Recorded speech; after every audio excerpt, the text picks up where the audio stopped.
Hey everyone.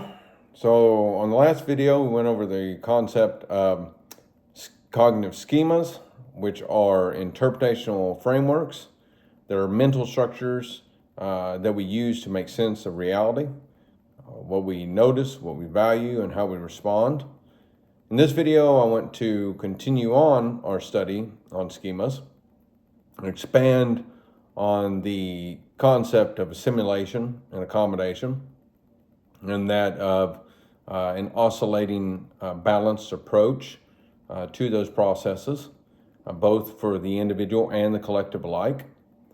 For reiteration purposes, the conceptualization of schemas originated in the 1930s with Bartlett, and then were later expanded by Piaget in the 1950s and 60s with the processes of assimilation and accommodation. Assimilation is the process wherein new information is acquired and perceived, interpreted through a pre-existing schema, and it requires little to no change with this integration. On the other hand, accommodation is an encounter with information that entirely contradicts the pre-existing schema, and that information must be, it necessitates a reconfiguration of that pre-existing schema for the new information to fit in properly. Somebody that, as I went in the other video, somebody that's ideologically possessed simply just ignores that information entirely, or tries to manipulate it in a manner to just assimilate rather than accommodate. So the interesting thing is, I would like to approach this more through a Jungian lens, through the process of what's called individuation. Carl Jung believed that the individual, in order to truly become whole in themselves, had to go through a process of individuation. Individuation is where an individual you develop your ego in the early portions of your life, and that helps differentiate you from what's called the collective unconscious. And that process makes you stable and helps you develop an identity.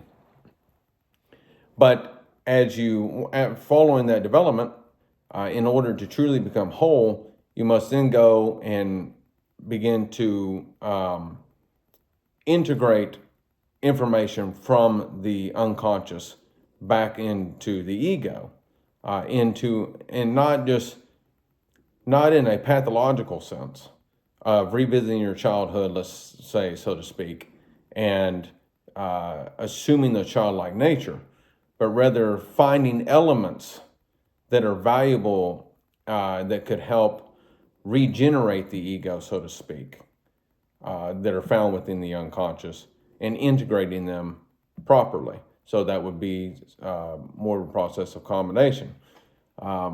Discovering the hidden treasures of the unknown. In mythology, he uses mythology quite often, and one parallel would be the encounter with Marduk and Tiamat, wherein they fight in the Babylonian myth. And Marduk descends into the depths, which is equivalent to the collective unconscious, fights Tiamat, cuts her to pieces, and creates new order out of her. So it's a transformative process, and it creates new life. And he saw this as something representing the psyche rather than an actual story, a literal story, so to speak. It was a type of exemplification from the conscious and unconscious of the human psyche into these stories.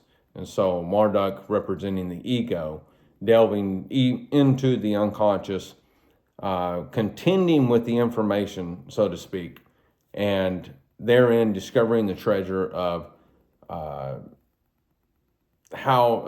integrating that information, which is the dissemination of Tiamat, into new order. And that represents the whole of the individual, the whole of the psyche, so to speak.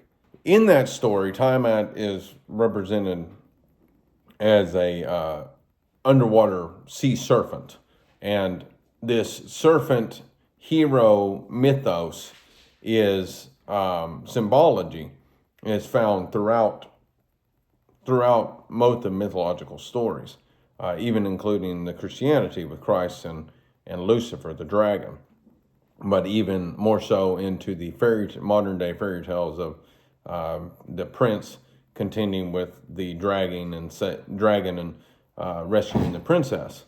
The fundamental idea is that of discovering something of value and retrieving it and creating habitable order within the psyche, a holistic order within the psyche of the individual.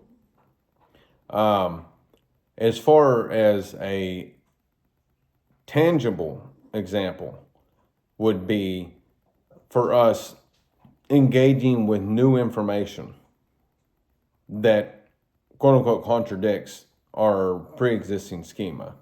And obviously there's varying degrees of the contradiction going on. You have some that are the entire opposite, which I would say would be someone that's more advanced in their thinking and more developed in the ego to be able to contend with. And then you have the lesser degrees that with your interpretational model that you have, just like I was using with the example of Christianity and the 6 days. And that's just one example of many. Going off and reading Gerald Schroeder book, Science of God, and perceiving the 6 days of Genesis in a completely novel way through an evolutionary lens and how they may actually be true. That's a great way of kind of beginning your journey of acquiring the new information. And it not only reinterprets that passage, but it reconfigures your psyche. It reconfigures yourself to make you more whole and stable at the end of the day.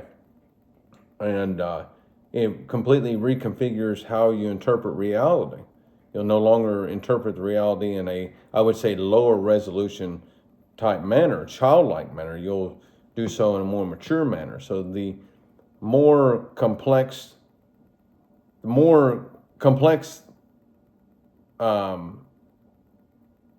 the nature of whatever information you're tackling is going to have a much greater effect on the orientation of your psyche, of your perception of reality, perception of yourself, perception of others, perception of whatever you're tackling at the end of the day. It expands and reconfigures how you perceive your perception, your schema. And of course, there has to be a balance.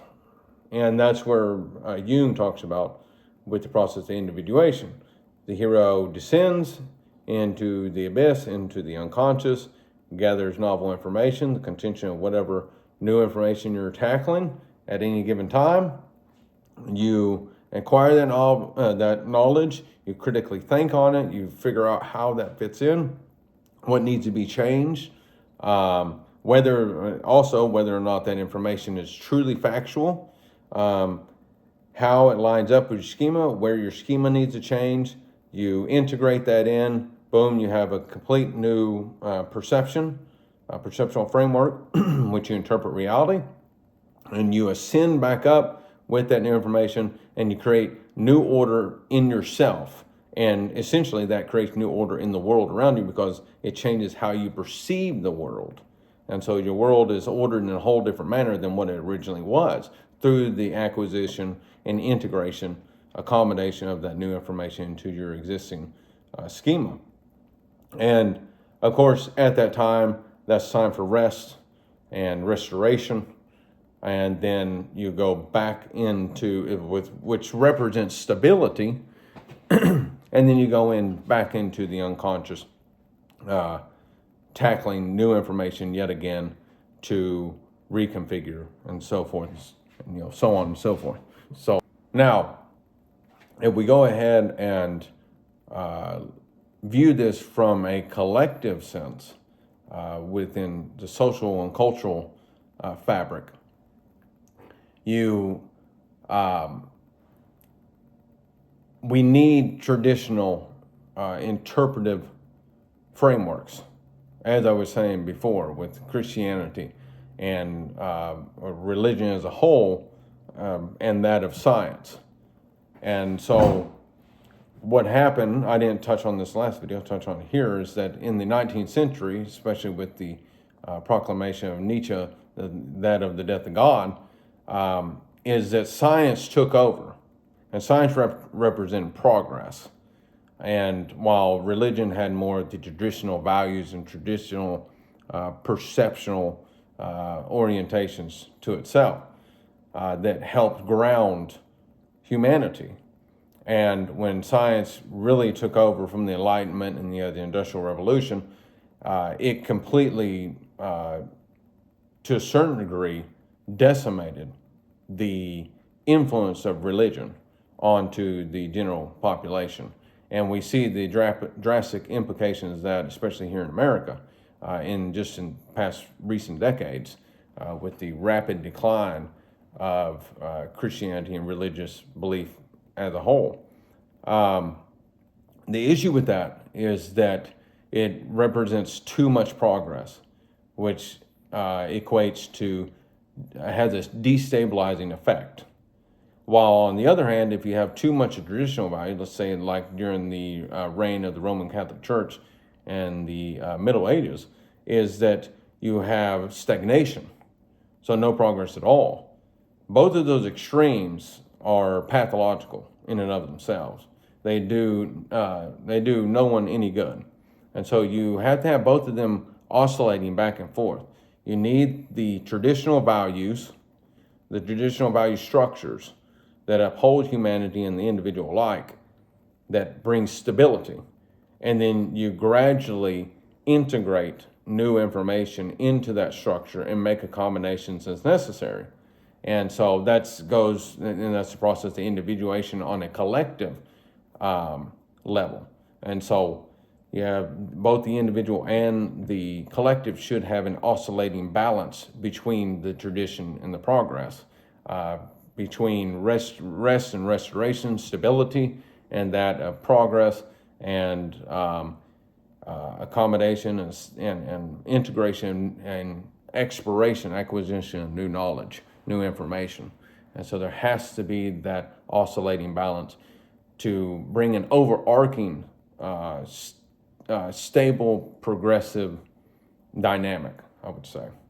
So thus it requires both the individual and the collective to be open to new ideas, while at the same time aware, conscious, and sensitive to whenever there's been too much of either or, whether it be tradition or the progress.